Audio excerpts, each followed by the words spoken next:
Hello बच्चों, हमारे chapter 5 जो विद्युत धारा है उस चैप्टर का आज लास्ट टॉपिक, आज चैप्टर आपका समाप्त होगा। इसका लास्ट टॉपिक हमारा विद्युत परिपथ की विद्युत ऊर्जा एवं विद्युत शक्ति, इसके बारे में आज हम पढ़ेंगे। सबसे पहले बात करते हैं कि विद्युत परिपथ की विद्युत ऊर्जा क्या होती है। तो किसी भी परिपथ में धारा प्रवाह करने के लिए विद्युत धारा का जो स्रोत है उसके द्वारा जो कार्य किया जाता है वो उस परिपथ की विद्युत ऊर्जा कहलाती है, और प्रति सेकंड जो कार्य किया जाएगा उसे परिपथ की या आपका जो उपकरण है उसकी विद्युत शक्ति कहेंगे। तो किसी भी विद्युत परिपथ या विद्युत उपकरण में धारा के स्रोत द्वारा धारा प्रवाह करने में किया गया कार्य उस परिपथ अथवा उस विद्युत उपकरण की विद्युत ऊर्जा और इकाई समय में किए गए कार्य को उस परिपथ या उपकरण की विद्युत शक्ति कहेंगे। ठीक, तो सबसे पहले बात करते हैं परिपथ की विद्युत ऊर्जा का फॉर्मूला क्या होगा। देखिए, हमारे पास ये परिपथ का एक भाग है और इसमें क्या जुड़ा हुआ है, एक प्रतिरोध R जुड़ा हुआ है। प्रतिरोध के सिरे हैं A और B। अब यदि हम किसी स्रोत से जोड़ दें, सपोज करो हम इसे किसे जोड़ दें, एक सेल से कनेक्ट कर दें, इसमें क्या प्रवाहित होगी, धारा। तो इसमें धारा का प्रवाह होगा। माना धारा क्या हुई, I प्रवाह हो रही है। ये सिरा उच्च विभव पर है, माना यहाँ पर विभव है VA और बिंदु B पर विभव है VB। तो धारा कहाँ जाएगी, उच्च विभव से निम्न विभव की ओर। ठीक, तो प्रतिरोध के सिरों पर ओम की निम्नानुसार विभवांतर क्या होगा, V बराबर IR। तो VA माइनस VB किसके बराबर होगा, V के। प्रतिरोध के सिरों का विभवांतर, इन विभवों का अंतर। तो आपके VA minus VB equal to V equal to क्या होगा, IR। अब आपका विभवांतर होता क्या है कि इकाई आवेश को एक बिंदु से दूसरे बिंदु तक ले जाने में किया गया कार्य है। तो इकाई आवेश को यहाँ से यहाँ तक ले जाने में किए गए कार्य का मान कितना है, V बराबर IR। माना इसमें धारा T समय तक प्रवाहित होती है। कितने समय तक, T समय तक। तो परिपथ की धारा क्या हो जाएगी, I बराबर Q बटा T। आवेश प्रवाह की दर को धारा कहते हैं। तो यदि इस चालक ये प्रतिरोध से T समय में Q आवेश प्रवाहित होगा तो प्रतिरोध से प्रवाहित धारा क्या होगी, I बराबर Q अपॉन T। अतः T समय में प्रवाहित आवेश का मान क्या हो जाएगा, Q बराबर IT। I क्या है, इस प्रतिरोध से प्रवाहित धारा, T क्या है, समय, और V क्या है, इकाई आवेश को यहां से यहां ले जाने में किया गया कार्य है। तो T समय में, अतः T समय में विद्युत धारा के स्रोत द्वारा परिपथ को दी गई ऊर्जा या परिपथ में व्यय ऊर्जा, ये सेल इसमें कितनी ऊर्जा देगा वही परिपथ की क्या कहलाएगी, विद्युत ऊर्जा कहलाएगी। कोई भी धारा का स्रोत परिपथ में धारा प्रवाह करने के लिए या किसी अवयव में धारा प्रवाह करने के लिए उसको जितना काम करना पड़ेगा वो उस परिपथ की विद्युत ऊर्जा कहलाएगी। अतः परिपथ की विद्युत ऊर्जा एनर्जी E से लिख दें, E बराबर, बोलो, इकाई आवेश को ले जाने में कार्य कितना, V। तो Q आवेश को ले जाने में कार्य है V गुणा Q। V क्या है, इकाई आवेश को इस प्रतिरोध में ले जाने में किया गया कार्य है। तो Q आवेश को ले जाने में V गुणा Q। Q बराबर क्या है, IT। तो E बराबर V गुणा में IT। तो विद्युत ऊर्जा का मान क्या हो गया, विद्युत ऊर्जा जो परिपथ की विद्युत ऊर्जा है वो क्या आई, E से लिखे दो, VIT। V क्या है, प्रतिरोध के सिरों का विभवांतर। I क्या है, प्रतिरोध में प्रवाहित धारा, ठीक है, धारा प्रवाह का समय। तो एक फॉर्मूला आपका ये आ गया है, क्या फॉर्मूला, कि यदि किसी प्रतिरोध में I धारा t समय तक प्रवाहित हो और प्रतिरोध के सिरों का विभवांतर V हो, तो उस प्रतिरोध की या परिपथ की ऊर्जा कितनी होगी, E बराबर VIT, अर्थात इतनी ऊर्जा आपके प्रतिरोध पर खर्च होगी, ठीक। और आगे चलते इसमें, तो देखिए बच्चों, परिपथ की विद्युत ऊर्जा E बराबर आ गई हमारे पास VIT, यहाँ V क्या है, प्रतिरोध के सिरों का विभवांतर, I प्रतिरोध में प्रवाहित धारा, T धारा प्रवाह का समय। ओम के नियम से, ओम के नियम से क्या होता है, V बराबर IR, तो V की जगह यदि हम IR रख दें तब E क्या हो जाएगा, IR गुणा में I इंटू टी, तो हो गया I स्क्वायर RT। तो E का दूसरा फॉर्मूला हो गया I स्क्वायर RT, एक फॉर्मूला हो गया VIT। तो विभवांतर धारा के रूप में विद्युत ऊर्जा का फॉर्मूला है VIT, ठीक, वेरी इंपॉर्टेंट टॉपिक। और यहाँ हो गया I स्क्वायर RT। और यदि हम ये किसके रूप में, विभवांतर धारा के रूप में, धारा और प्रतिरोध के रूप में, यदि आप V और प्रतिरोध के रूप में निकालना चाहो, क्योंकि आप इसमें लिख सकते हो, यहाँ लिख दो चाहे I बराबर होता है V बटा R, अतः I की जगह V बटा R रखे तो E बराबर हो जाएगा V स्क्वायर बटा RT। तो आपके विद्युत ऊर्जा के तीन फॉर्मूले, क्या क्या विद्युत ऊर्जा के फॉर्मूले, विद्युत ऊर्जा या परिपथ या किसी डिवाइस की विद्युत ऊर्जा होगी VIT, वेरी इंपॉर्टेंट टॉपिक, ठीक, is equal to I square RT या V स्क्वायर बटा R इंटू टी। ये आपके किसी परिपथ की विद्युत ऊर्जा के फॉर्मूले हैं, ठीक है। अब बात करते हैं परिपथ की विद्युत शक्ति की। तो किसी भी विद्युत परिपथ या विद्युत युक्ति में इकाई समय में जो ऊर्जा खर्च होगी उसे क्या कहेंगे हम, विद्युत शक्ति।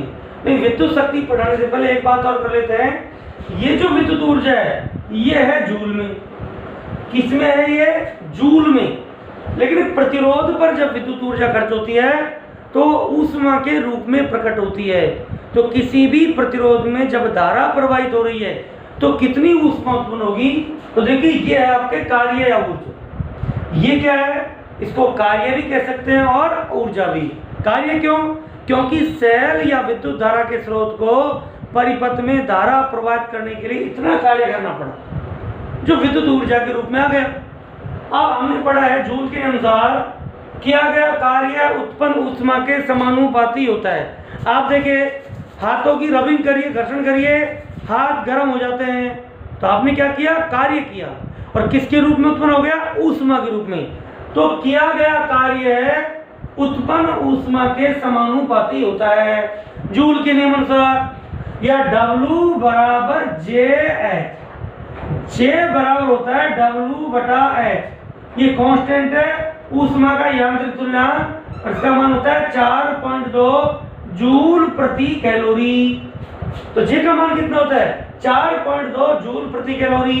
तो बताओ H बराबर क्या हो जाएगा, H बराबर W बटा J। ये किसमें आएगा, कैलोरी। तो यदि हम चाहते हैं कि विद्युत ऊर्जा की बजाय हमारे पास विद्युत ऊष्मा के फॉर्मूला है, किसके, विद्युत ऊष्मा नहीं, केवल ऊष्मा लिखेंगे, अर्थात प्रतिरोध पर, प्रतिरोध में उत्पन्न ऊष्मा। किसी भी प्रतिरोध में जब धारा जाएगी तो कितनी हीट पैदा होगी, कितनी ऊष्मा पैदा होगी, तो क्या है, आप किसका भाग दे दें, J का, क्योंकि ये कार्य ऊर्जा है। तो ये हो जाएगा VIT बटा J, या I स्क्वायर RT बटा J, या V स्क्वायर T बटा RJ। ये किसके फॉर्मूले हैं, प्रतिरोध में उत्पन्न ऊष्मा H के, ठीक। तो आपको यदि विद्युत ऊर्जा की बात करें तो ये फॉर्मूले हैं, और यदि प्रतिरोध में उत्पन्न ऊष्मा निकलवाए तो आपको इस फॉर्मूलों में ऊष्मा के यांत्रिक तुल्यांक J का भाग और देना पड़ेगा और कांस्टेंट उसकी वैल्यू कितनी होती है 4.2। तो ध्यान रखना है न्यूमेरिकल प्रॉब्लम में कि वो प्रतिरोध पर विद्युत ऊर्जा निकलवा रहा है या आपकी ऊष्मा निकलवा रहा है। ऊष्मा निकलवाएगा तो ये फॉर्मूले होंगे, तो ये विद्युत ऊर्जा और ऊष्मा के फॉर्मूले होंगे। अब हम बात करते हैं परिपथ की विद्युत शक्ति की।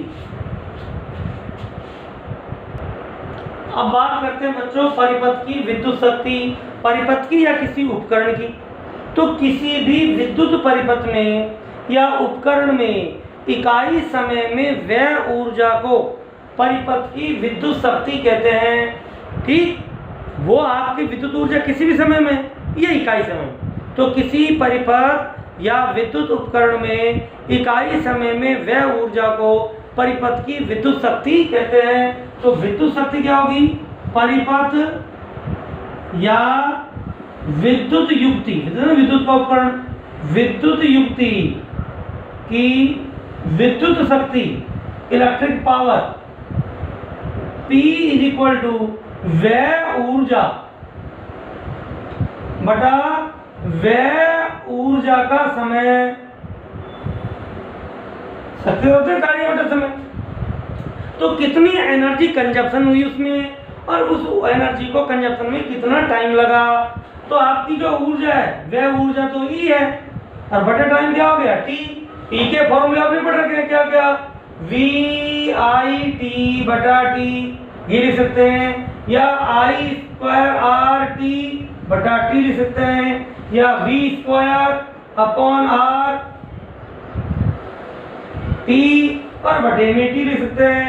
तो T से T कैंसिल, T से T कैंसिल, T से T कैंसिल, तो P बराबर VI या I2R या V2 बटा R, आपका T हट जाएगा क्योंकि आपका E के फॉर्मूले बच्चों ये है E बराबर VIT या I2RT या V2 अपॉन RT। T को इधर ले लो तो E बटा T इकाई समय में व्यय ऊर्जा VI या I2R या V2 बटा R, ये सब के सब किसके हैं? ये आपके इलेक्ट्रिक पावर के फॉर्मूले। जैसे आपके किसी बल्ब पर लिख रखा है 100 वाट, तो 100 वाट क्या उसकी पावर, इसकी यूनिट क्या होगी वाट, WA वाट या W से लिख दे केवल, तो इसकी यूनिट क्या होती है 100 वाट। का मतलब है कि वो डिवाइस 1 सेकंड में 100 जूल ऊर्जा खर्च कर रही है। तो आपने देखा होगा जो उपकरण होते हैं उन पर वाट में उनकी पावर लिखी होती है। ठीक, तो ये आपकी पावर यूनिट क्या होगी वाट। और फॉर्मूला इसका तो आसान फॉर्मूला है VI=P, very important person VI कहते हैं, तू बड़ा VIP है तो VIP V गुणा I बराबर P। P electric power, V voltage difference और I current flow in resistance.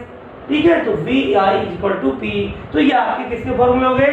Electric power के। अब हमारा जो किसी भी परिपथ में या हमारे घरों में या इंडस्ट्री में कहीं पर भी जो विद्युत ऊर्जा खर्च होती है उसका मेजरमेंट हम करते हैं यूनिट के रूप में। आता है ना, इसी महीने हमारे इतने यूनिट का बिल आया है, तो जो यूनिट है वो क्या होती है? वो आपकी विद्युत ऊर्जा को मापन का एक व्यवहारिक तरीका है जिसे बोलते हैं किलोवाट घंटा या BOTU, board of trade unit, जिसे साधारण भाषा में हम विद्युत यूनिट कहते हैं।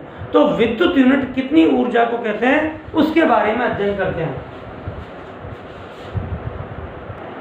अब बताओ विद्युत ऊर्जा का व्यावसायिक मात्रक, व्यवसाय मानिए व्यवसाय है, बिजली बोर्ड हमें बिजली बेचता है, बदले में हम पैसा देते हैं, तो ये क्या व्यवसाय है। कंपनियां बड़ी बड़ी बिजली बना के बिजली बेच रही हैं तो उनका क्या बिजनेस है। तो आपका व्यावसायिक मात्रक क्या है, किस भाव में किस तरह से बेचती हैं। जैसे अपन दूध लीटर में लेते हैं, ठीक, चीनी किलोग्राम में लेते हैं, तो बिजली किस हिसाब से बेची जाती है? यूनिट के रूप में। ठीक, तो kWh या विद्युत यूनिट। तो देखिए हमारा P बराबर होता है E बटा T, तो E बराबर क्या हो जाएगा P इंटू T, अर्थात पावर की यूनिट और टाइम की यूनिट, इनको गुणा कर दे तो एनर्जी की यूनिट आ जाएगी। तो विद्युत ऊर्जा का यूनिट होता है जूल। और पावर का हो गया वाट और समय का हो गया सेकंड। तो देखिए वाट गुणा सेकंड को बोलते हैं जूल, लेकिन जूल ऊर्जा का छोटा मात्रक है। जूल ऊर्जा का क्या है? छोटा मात्रक। इसका बड़ा मात्रक बनाई तो शक्ति का मात्रक वाट की बजाय ले ले किलोवाट। क्या ले ले?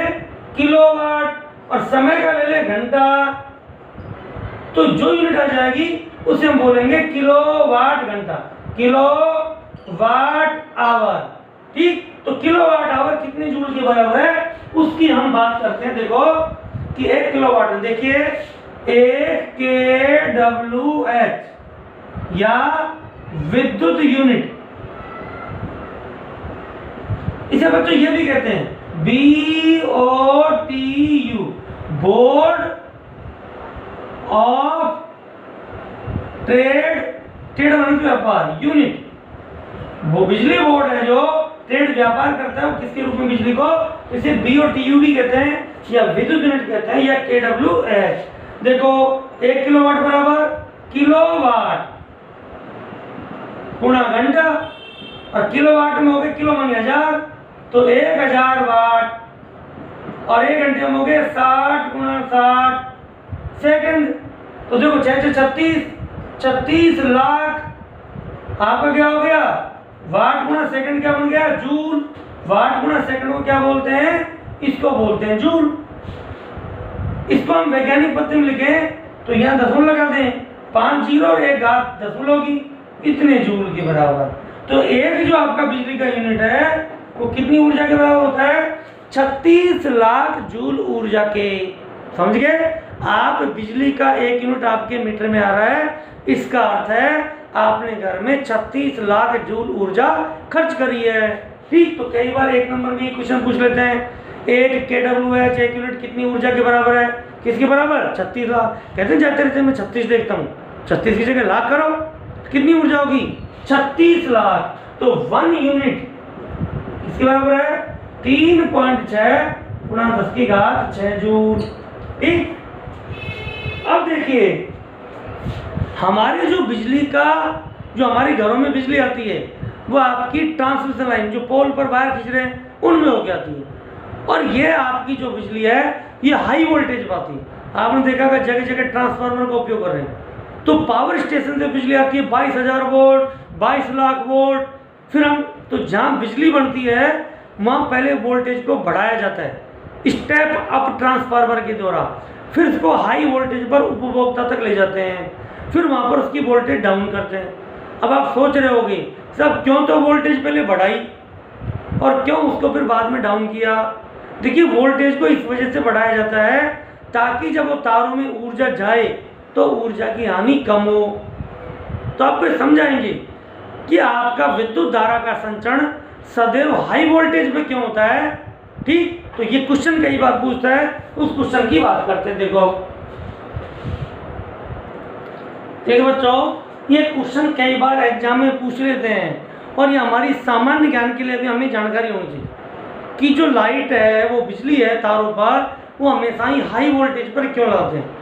उससे क्या होता है कि तार कम गर्म होते हैं और तारों पर विद्युत ऊर्जा की ऊष्मा के रूप में कम हानि होती है। क्यों होती है हानि? देखिए प्रश्न है आपका, विद्युत धारा का संचरण सदैव उच्च वोल्टता पर किया जाता है, क्यों? समझाइए। माना हमारे पास जो तार आ रहे हैं, लाइन खींच रही है, माना कोटा थर्मल पावर से आपके शहर में बिजली आ रही है, तो आप कल्पना करिए कि कोटा थर्मल पावर से आपकी सिटी तक जो तारों की लंबाई होगी उनका कितना उच्च प्रतिरोध होगा, क्योंकि प्रतिरोध चालक तार की लंबाई के समानुपाती है। तो आप सबसे पहले तो ये फील करिए कि उस लाइन का कितना उच्च प्रतिरोध होगा। ठीक, मानो उस प्रतिरोध को मान ले RC, C मीन्स होता है संचरण कम्युनिकेशन। तो लाइन का प्रतिरोध, जो लाइन में तार खींच रहे हैं उनका प्रतिरोध कितना है? RC। अब माना इस लाइन के द्वारा हम प्रति सेकंड P ऊर्जा ला रहे हैं, तो प्रति सेकंड जो ऊर्जा आती है उसे हम क्या कहेंगे? आपकी विद्युत शक्ति। तो हम प्रति सेकंड इसमें हो कि कितनी ऊर्जा लेके आ रहे हैं? P बराबर VI। V क्या है? जिस वोल्टेज पर करंट आ रही है वो, I क्या है? तारों में धारा। तो ये हम लेकर आ रहे हैं, प्रति सेकंड कितनी ऊर्जा लेके आ रहे हैं? P इसे कहेंगे ठीक। तो बताओ तारों में धारा कितनी आएगी, P बराबर VI, तो I बराबर होगी P बटा V। I बराबर क्या होगी, P बटा V। तो तारों में धारा कितनी है, आप जितनी ज्यादा पावर लाओगे, प्रति सेकंड जितनी ज्यादा ऊर्जा लाओगे, उतनी अधिक तारों में धारा होगी। तो I बराबर क्या हो गया, P बटा V। ठीक। अब बताइए तारों का प्रतिरोध है, तो अभी हमने पढ़ा था कि तारों का प्रतिरोध है तो वहां पर तार गर्म होने पर प्रति सेकंड कितनी ऊर्जा खर्च होगी, पीसी मानी संचरण, कम्युनिकेशन लाइन पर प्रति सेकंड व्यर्थ विद्युत शक्ति, अर्थात यह ऊर्जा तार गर्म होने पर खर्च होगी। तो तार गर्म होने पर प्रति सेकंड कितनी ऊर्जा खर्च होगी, I² फॉर्मूला था, तो I² गुणा RC, I का मान यहां से रख दो, तो क्या होगा P² RC बटा V²। अब देखो प्रतिरोध का मान कितना है, बहुत उच्च, तो यदि यहाँ तो PC का मान अर्थात तार गर्म होने पर ऊर्जा बहुत ज्यादा खर्च हो जाएगी, लेकिन ध्यान दो हर में क्या है V², अर्थात वोल्टेज को जितना हाई करोगे इस पद का मान उतना ही कम हो जाएगा, क्योंकि बटे में भाग लग रहा है और उसका स्क्वायर हो रहा है। तो इसलिए वोल्टेज को हाई करेंगे तो तारों पे जो आपकी व्यर्थ ऊर्जा हो रही है उसकी वो आप ऊर्जा हानि है बहुत ही कम हो जाएगी। तो इस सूत्र से स्पष्ट है कि हाई वोल्टेज पर विद्युत धारा का संचरण करने पर तारों में ऊष्मा के रूप में विद्युत ऊर्जा की हानि कम होती है। इसके साथ ही आपका जो चैप्टर है विद्युत धारा ये समाप्त हो गया है। नेक्स्ट क्लास में हम इसकी न्यूमेरिकल प्रॉब्लम सॉल्व करेंगे, उसके बाद फिर आगे चलेंगे। थैंक यू बच्चों।